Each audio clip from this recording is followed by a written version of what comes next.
up until the 60s, every American grew their own food. It was what you did. It was what every culture outside of America grows their own food. Hello and welcome to CSU Spur of the Moment, the podcast of Colorado State University's Spur campus in Denver, Colorado. I describe this as it's fundamental, it's elemental. Like, we are supposed to be digging in the soil. We are supposed to be connected to the earth. We are supposed to grow our food. On this podcast, we talk with experts in food, water, health, and sustainability, and learn about their current work and their career journeys. Today, I'm joined by Linda Appel Lipsius, the Executive Director of Denver Urban Gardens, and co-founder and board member of Teatulia, which sells sustainably raised organic hot teas, iced teas, and tea sodas throughout the U.S. We will talk more about Linda's journey, but I'll also note that she has been a VP for Orange Glow International and an account manager for Young and Rubicam. Linda lives here in Denver with her husband and 2 children. Welcome, Linda. Thank you, Jocelyn. Happy to be here. So let's start with Denver Urban Gardens. Can you tell us a little about the organization and what does it do? Absolutely. So Denver Urban Gardens, otherwise known as DUG for short, is a community garden organization. And we have been around for 43 years. And we have 192 community gardens across 6 counties in Metro Denver. We're actually the largest independent community garden organization in the country. I say all this, I can't take credit for it. I've only been there 2 years, but these are the stats behind the organization. And we support about 40,000 people with our garden program, our food access programming, and then our education and skill building. Wow, that's incredible. It's a very large organization. You said you're the biggest. Do you know who's right behind you? How do you compare? Well, we're the largest independent community garden organization in the country. So like New York City, they've got, their organization has 500 gardens, but it's part of the Parks Department. So we're an independent nonprofit. A lot of people actually think we are part of Denver Parks or the city of Denver. But no, so we're independent. And I think pretty significantly larger than the other independent nonprofits for sure. Well, that's incredible. Can you tell us a little bit about each of these or an example of one of these gardens? Obviously, you can't tell us about all of them, but maybe you can tell us about a few of them. What are some of your favorites? How do they operate for someone who's not familiar with an urban garden program? Yeah, no, I appreciate that. In community gardening is sort of a funny thing. I feel like everyone's kind of heard of it, but nobody really actually knows what it is, unless you are a community gardener. So the way that these gardens work, so they started in like the 60s and 70s. And like it got its start in like Detroit and Philly and New York. And it was for urban city apartment dwellers who didn't have a place to grow their own food. And so they would take these vacant lots and they would, like, over time, turn them into gardens and farms. And so that's kind of the origin of it. And then when they started, popping up in Denver in the 70s, same thing. It was the original gardens are up in the Highlands. And it was people who didn't have their own land, who wanted to grow food, and also who wanted to come together in community. And the way it works is we have 192 gardens, but we don't own the land. We do own 7 parcels, but we partner with landowners, and those landowners are typically parks departments, cities, school districts, housing authorities, senior centers, and we work with them. We have a lease or a land use agreement where we care for this parcel or this part of the land that has been designated a community garden. So these gardens have individual plots, and our gardens are anywhere from 5 to 150 plots. So they can all over the show in terms of how big they are. People rent individual plots for the growing season. And Denver, of course, it's a tiny 6-month growing season. And they pay average of $45 to use the plot. And then there's a sort of $25 DUG dues that goes with it. They can grow anything they want for their own family consumption or their own personal consumption. and for their own, and then we ask that 10% of it is donated. So either to a local food bank or a basket outside the garden, or sometimes people just have donation plots where they welcome the community in. I think the bigger sort of like, picture and impact of these gardens is, yes, it's a great place for people to grow food. But what I've been really focusing on since I've been there is the other stuff, is the sort of broader impact of these gardens. And they are really unique ways for people to come together in community. Like, we've kind of lost so much of that, especially with COVID, especially with devices. And, so it's a great way for people to come together to build something together. It's a great, climate action. You can actually really have a lot of positive sort of collective climate action, great skill building, mental and physical health and well-being, food access. And then we also are really, ancestral foodways. It's a really neat way for people to grow food that they grew up with, or sort of meaningful to their culture. Yeah. So there's so much going on. That sounds wonderful. Can you speak a little bit more about some of the community building? Are there events? Does it happen incidentally as people are out working in their plots? Is it a mix? What happens there? So what Doug does, yes, we build gardens. That's actually the easy part. What we really, our sort of secret sauce is what we call the human infrastructure. And that includes both garden leadership, because these gardens survive because there is someone who has ownership over it, not real ownership, but there's leadership in place. And the community piece is critical, right? So you have your own plot, but you also have to do volunteer hours to maintain the common areas and the pathways, and mulch and the compost bins and things like that. So there's sort of these group efforts. We really hope that the gardens have potlucks and do events, and then we, from sort of Doug HQ, have been doing what we call micro network events. So we've been going into the gardens, doing learning labs, doing compost, doing educational things. So it's totally different. And the beauty of these gardens too, as well, the model is similar. Every single garden totally reflects its community, and in every single way, and how they do the plots and what they're growing, so there's a lot of expression. It's pretty cool. Do you have a few favorites? What are the ones that have the most different expression, as you put it, from maybe the more typical urban garden? I mean, I like the contrast and the extremes to me are really interesting. So the one that there's a couple that I always call out, so one is the West Wash Park Community Garden. And it's right across from the Art Students League. I think apparently it predates Doug. Like, it was actually, it's been there forever. It's in Wash Park. It's lovely. It is resource. There's pergolas. There's contemplative spaces. I mean, it is just everything.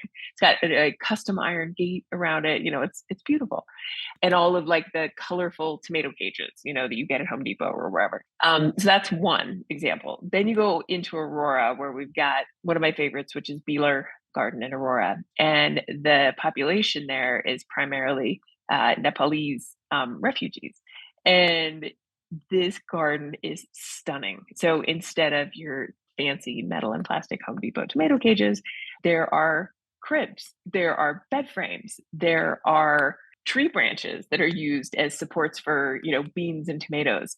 And it is this beautiful, stunningly beautiful, it looks, and without being disrespectful, it looks like a mess, but it's not. It is so elegant, and it is so glorious. And so those two are totally different. Yeah, those are two of my favorites. I love that. I love a kind of hyper local expression of what the community wants and needs in those spaces. That's great. Yeah. So you also mentioned skill building. I am not myself particularly good with plants. So if I were to get a Doug plot and I wanted to garden over the course of the summer, where would I start? Could you help me? I mean, so there's a couple parts of that. Another really great aspect of these gardens is that, like, you in your early days of gardening will be gardening right next to, someone who has done this forever, and just by almost osmosis, you will pick up their tips, and they will lovingly support you as you learn. Um, so that's one way. And then Doug does a lot of community, like formal structured community education. So we have a series of workshops called Urban Roots, that there's about 10 that are offered through this season. And that's anywhere from, or basics of organic planting to getting, minimizing food waste and composting and preserving to what are some of the other ones? Cover crops, cover crops in the fall. So we do have very, structured courses. We have an online masterclass with our amazing Jungle Judy, who's our horticulturist, where you can learn. And then we have a really great online network called Doug Online. So you can just log on. It's peer to peer. And we also have, expert contributions from Jungle Judy. Excellent. So if and when I decide to start gardening for real, I can come to your team for some help. So my sense of urban garden organizations over time is that when they first were starting, they were kind of going rogue and squatting on vacant land that, no one was paying attention to. It wasn't being used for anything else, but it wasn't theirs. And sometimes people came along and said, hey, you're actually not supposed to be here, and those gardens had to go away. So I know the urban garden movement or organizations have evolved a lot and are, in the case of Doug, very sophisticated. Can you talk a little bit about that evolution and where you see the organization going in the next, say, 5 to 10 years? What's the next evolution? Yeah, I mean, we grow based on communities coming to us. So we really don't necessarily impose gardens on communities. So we have gone from over the 2015 to 2020, the organization was building 15 gardens a year and, really aggressively sort of placing gardens around the city. We've definitely slowed that down. And the evolution is, we're going deeper with what we're doing. So we're now doing gardens that we're doing a couple this year with a grant that's looking at adding sensory gardens. So they're not just food producing, but it's contemplative spaces, sort of to that, mental health and wellness aspect. We are adding food forests to our gardens. So historically, Doug Gardens have just been in-ground annuals to grow your veggies, but we're adding perennial trees, bushes, and vines. It's a permaculture concept that's going to add really significant biodiversity to our gardens, but also be true community resource in a community orchard that the community is caring for, very different from the plots. Another sort of aspect of the organization that we're really starting to develop is we call it community collaborators. So we are partnering with home builders and developers and management companies who want a garden as an amenity for their community, or they've already built it and realized, hey, just because we built it, they didn't come. Could you come in and help us? So that's more of an earned revenue piece that we're starting to develop, that there's a huge amount of interest. So we're sort of taking it in a lot of different directions for sure. Fundamentally, it's kind of the same as it ever was. And it's also really interesting, the sort of land availability situation in Denver. Like we have this sort of collaborative of garden leaders from around the country, and talking to my colleagues in St. Louis, it's like they just have plot lots everywhere. Yeah, so it's like what how and here it's like land is really at a premium, but they don't take up enough space, and they're still I think we could go from 192 to 1,000 if we wanted. The demand is there. We have a waiting list for most of our gardens, and we could do a lot. Maybe you could speak a little bit more about that demand. There seems to me to have been a real increase in interest in growing one's own food over the course of the last, say, 10, 20 years. Certainly, there are some great benefits to that. Maybe you can speak a little bit about why you think it is that people are increasingly interested in growing their own food and what you think some of those benefits in particular are for the populations you're serving. Where to start? I mean, it's like we backing up a little bit, like up until the 60s, every American grew their own food. It was what you did. It was what every culture outside of America grows their own food.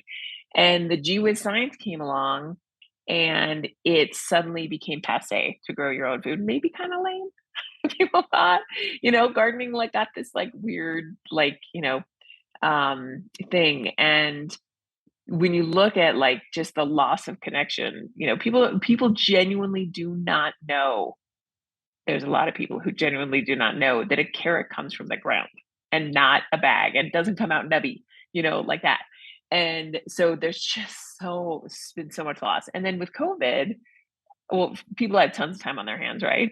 A lot of people were losing their jobs. And then I think, with our gardens, we were able to keep our gardens open during COVID. We were one of the few organizations that was. And people said that the community aspect of the work and digging in the soil, which has proven health benefits to like your everything, just touching the soil, and that it literally saved them. Like just being able to go outside to work, hand in hand to grow your food, to have like some agency over your life during that chaotic, crazy time was a huge part of it. And then I think the other thing is that, like health just became so way more important to everybody because there was so much sickness, and really starting to appreciate again, like you have to take care of your body and you have to put, clean inputs are really important, and tasty ones because it tastes so much better when you grow it. Yeah, absolutely. So, can we talk a little bit about what a day in the life is for you as the director of Doug? So, I get up very, very early. So I will get up at 3:30 to 4. I know, and That is it is intense. gold. It is gold. Like, I get up, and that means I make my French press coffee. I have 2 hours of flow. I have 2 hours of actual thinking work. I have an hour to work out because, when you're running a business or an organization, as soon as 9 o'clock hits or 8 o'clock hits, you're done. Like, you are everybody else's property. And like, or they get, and that's fine and that's great. But like, so that early morning is just such precious time for me. And then also with the kids, it's like in the evening, I'm not going to work, because I'm going to hang out with my kids. And evening is usually, just eating and just doing is the most vegetative thing I can do if possible, and get to bed, pretty early. So yeah. And then the between 9 and when you cut things off so you can have time with your family, what does that look like? Meetings, meetings, meetings. Yeah, yeah. I mean, and it's a mix of, I inherited an extraordinary team, so a lot of sort of team working together, and thank God we're back in the office. Team working together, not necessarily coaching, but just, working with my senior team. And then the other stuff is, creating new partnerships, new opportunities, meeting with funders.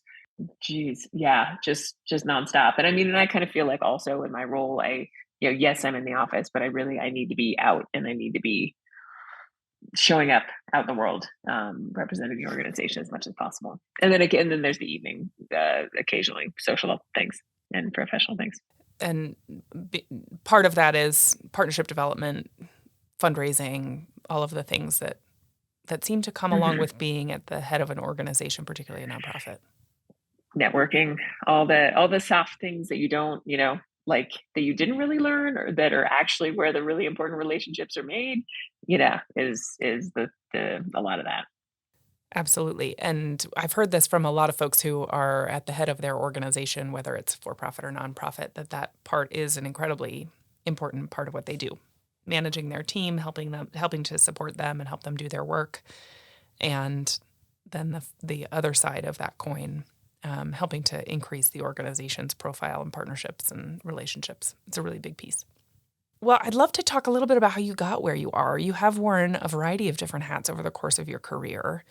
So maybe we can start a little bit with your background. You do come from a family that has a business background, and maybe you can start a little bit with how that shaped your career trajectory. But really, you can start wherever you want. That's just an obvious spot in your case. Well, I grew up in a small home in Littleton, Colorado. So I am a true native. And so I grew up, youngest of four, very much so, and in a very entrepreneurial family. So, I did not have the dad who had this sort of corporate, like 50-year gig at IBM. He was a fundraiser, but then his side hustle was hawking things at the Colorado State Fair, the stock show. I grew up at the stock show at the Coliseum. There you go. Um, and like stuff like vitamins and little carpet sweepers and God, what else did you sell? Aloe vera things. So it's like that was, and I would be like, I was like 5 or 6, so I would, go to these things and see these things happening, and it was a very lovely, lovely childhood. And then eventually he happened upon these natural cleaning products.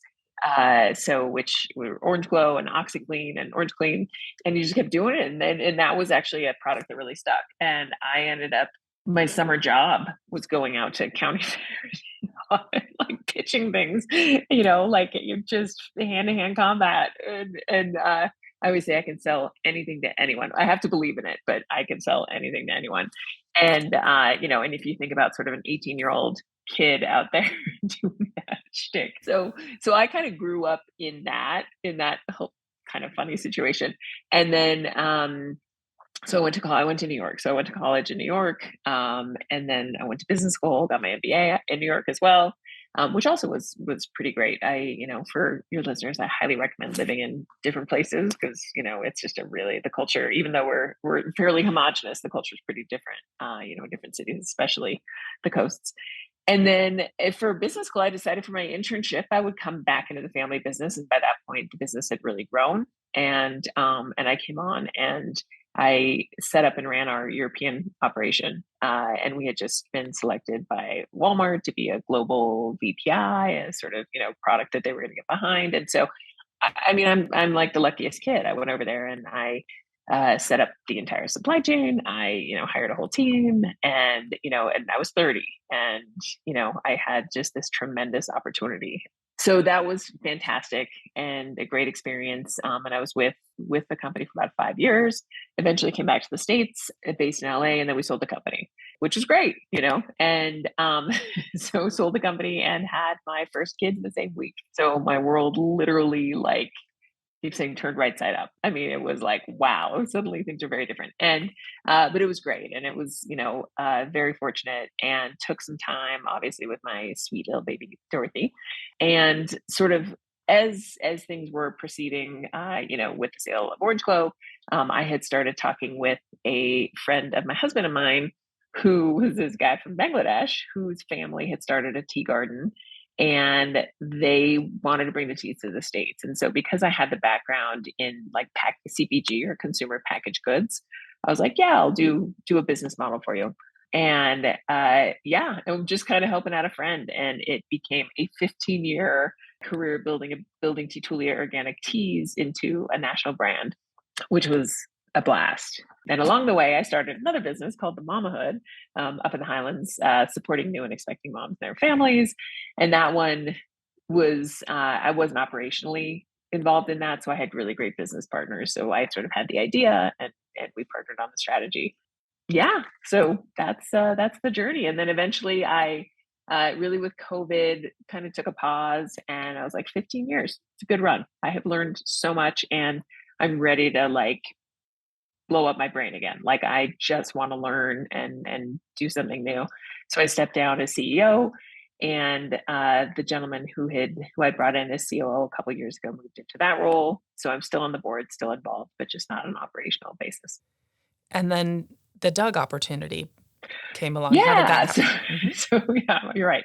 So I took some time, and then I joined the board of Denver Urban Gardens. And I was familiar with the organization, and soon after I arrived, the organization sort of had some tumult, and the board was looking for an interim part-time executive director, and I was like, oh wow, I'm unemployed. I've always been a little nonprofit curious. Yeah, I'll step in for a few months and help out. And it came into I found a really extraordinary organization. So now, 2 years later, no longer interim or part time, still running the organization. So I always like to say my life is somewhat ruled by serendipity, but I think there's a lot to it, and being open to it, and opportunities kind of land. So, can you talk a little bit about what's been most surprising for you over the course? I mean, we're hitting on it maybe a little now with some of it is serendipity. You maybe didn't, when you were a little kid, think, "Hey, I'm gonna run a nonprofit community garden organization." So some of it is one serendipitous moment after the next, and it takes you down in a certain direction. But maybe you can talk a little bit about some of the other things that have been surprising for you over the course of this career. I mean, and I've had not every day, as you know, some days are terrible. Um, I've just had so much fun. And I think something that as you proceed down the path, you get clearer on what you bring. And have you read the book The Big Leap? No, I haven't. When I finally stepped down at Teatulia, I had been working with a coach, Suhal Bronner, who recommended this book, The Big Leap, that's all about your zone of genius. And if you heard of that zone of genius, okay. So the idea is there's your zone of genius, there's a zone of excellence, and there's a zone of competence. Zone of competence, yep, I can do my job. I'm going to keep my job. That's great. Excellence, you know what? You might even be in the C-suite. That's great, but it's still a job. And then there's your zone of genius, which is where you play that is effortless for you.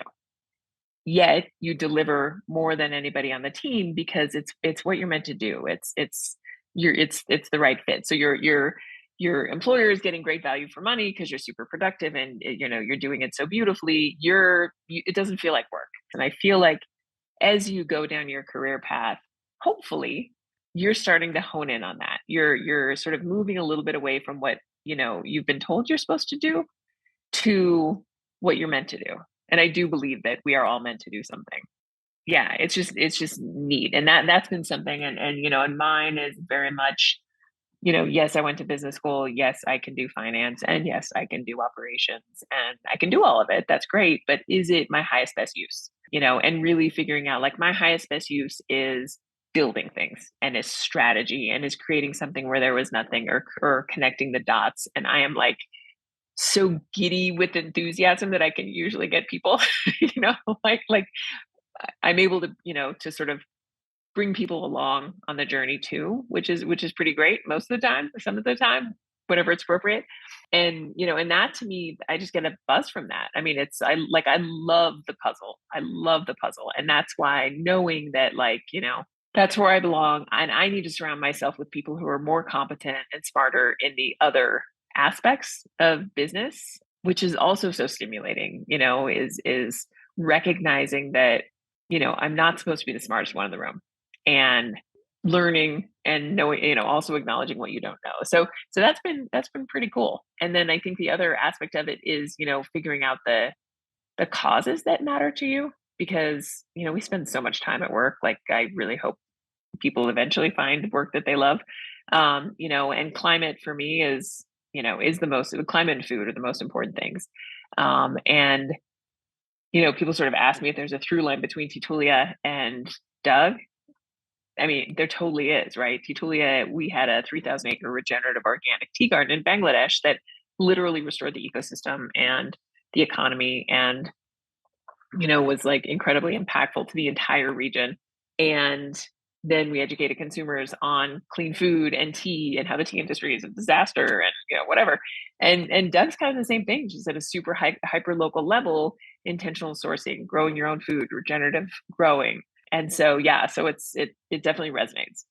One of the things that we are hoping we can do at the Spur campus is to inspire kids, well, kids of all ages, I guess, lifelong learners, to think about how they can contribute to food, water, health, and sustainability challenges, regardless of their background, and maybe regardless of what subject matter they're most interested in, right? You could be a kid who wants to fly drones, and there's a lot of opportunity for you in all of those spaces to contribute meaningfully. And what you just described also is, I think, something similar. It's about finding the right fit for you in your work life and how that right fit can make you a powerful contributor to solving these big global challenges that we know we all need to come together to solve. And it's partly also about kind of putting together the right team. You mentioned wanting to have people around you who are really good at the things that maybe are not your, what do you call it? Zone of genius? Zone of genius. Zone of genius. Yes. So I think that also connects to a lot of the thinking we're doing around diversity. So there are a lot of things that you just described in that career path that I think are really resonant for those of us who are thinking about how to make Spur impactful as well. So I wonder if you could talk a little bit about what would you tell someone who is a young person who is maybe in high school or in college who is thinking about how they can meaningfully contribute and what guidance you can offer given how much of paths are frequently surprising doors that open that you step through. I mean, I think in terms of valuing the careers that you describe, in food, climate, water, all that. I mean, without that, there's nothing.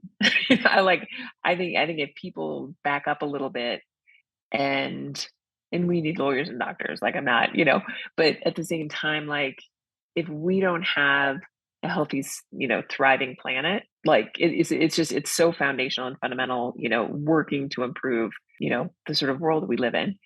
And in terms of, I think finding the path maybe is I think where you're going with that is I think a couple tips, things I have. It's like, if you think you're interested in kombucha, I don't know, go to everything. Like showing up is like the first, second, and third thing you need to do, like just go. Like, if you're like, oh, I'm really tired and I want to watch this show and there's somebody talking about something, it's like just go, because you never know who you're going to meet and you never know the spark that, that is going to be sort of lit. I also, and if I'm going down a totally different path, you can stop me.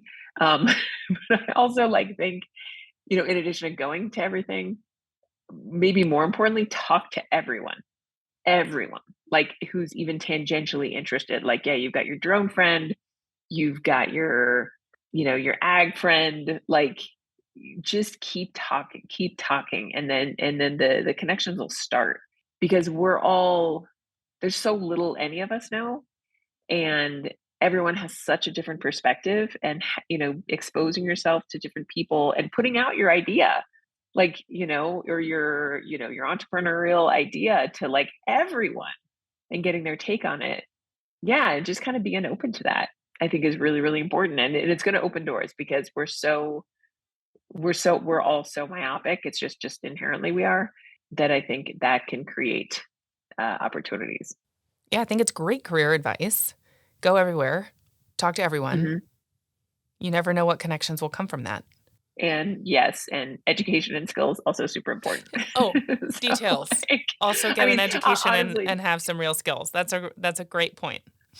yeah. I mean, and it's funny. Like, I gotta say, like I mean, I think an MBA is fantastic. Like, I recommend it for everyone in nonprofit, and only because at the end of the day, like you have to adhere to accounting standards. Like, you have to like know how to, do a P&L, and I think something that if you want to save the world, that's great, but it has to be sustainable. It has to be a business or an organization that can survive and make its case in the world. So like I view the business degree far less mercenarily, like it is just a tool to help you accomplish what you want to accomplish.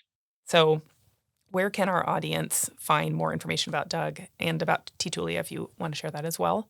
And we'll link to everything you tell us in the show notes as well. Yeah, I mean, we both of them have websites, so Doug.org and Teatulia.com. And then, like I say, with Doug, we've got this great network called Doug Online, that if you're interested in sort of geeking out on the garden front, you can join that. Yeah, and then come to our gardens, come to our galas, come to our classes, and join in the fun. That sounds great. Thank you. So I have my final question for you, which is our spur of the moment question. You don't know what it is going to be.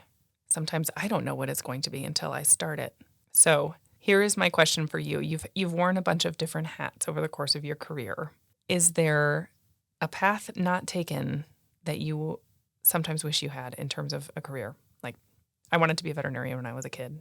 I'm obviously not that. And I'm not kissing up when I tell you I want to be a farmer. Okay. I mean, you kind of are indirectly. I really oh my gosh. I don't know if it will ever happen, but the idea of truly being out there and growing food and stewarding the land is something I ultimately would like to do. Stewarding the land is something that you are doing through Denver Urban Gardens. So thank you for the work that your organization does. And thank you so much, Linda Appel Lipsius, for joining us today on Spur of the Moment. Really appreciate your time. The CSU Spur of the Moment podcast is produced by Kevin Samuelson, and our theme music is by Ketsa. Please visit the show notes for links mentioned in this episode. We hope you'll join us in 2 weeks for the next episode. Until then, be well.